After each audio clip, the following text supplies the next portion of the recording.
In today's video, I'm going to teach you how to password protect Dropbox files. If you've ever needed to share something sensitive, like a contract, an ID scan, or financial details, you know how important it is to add an extra layer of security.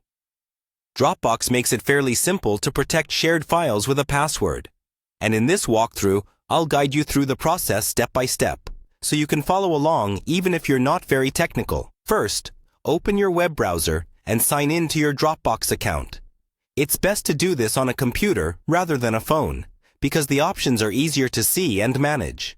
Once you're logged in, navigate to the file or folder you want to protect. Take a moment to double-check that this is the exact item you intend to share, and that it's the final version, so you don't have to resend links later. Next, hover over the file or folder and look for the Share option. This is usually represented by a Share button, or an icon with a person and a plus sign.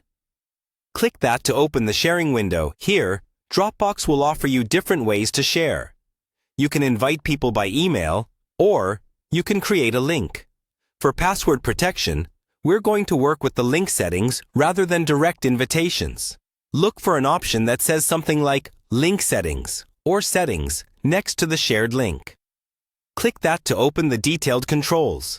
In this panel, you should see options to control who can access the link, whether they can view or edit, and importantly, a place to set a password. If you don't see password protection, it may be because you're on a basic plan that doesn't include this feature, in which case, Dropbox may prompt you to upgrade.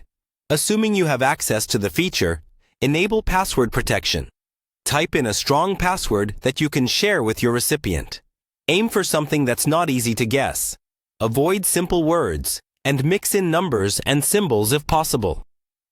Keep this password somewhere safe and share it with your recipient through a separate channel, like a different email or a secure message, rather than including it in the same message as the link. While you're here, you can also set an expiration date for the link if your plan allows it. This is a great way to limit how long someone can access the file. Once you're happy with the settings, save or apply them.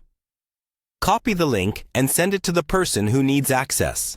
Now, anyone who opens that link will be prompted to enter the password before they can see your file, giving you that extra peace of mind when sharing sensitive information.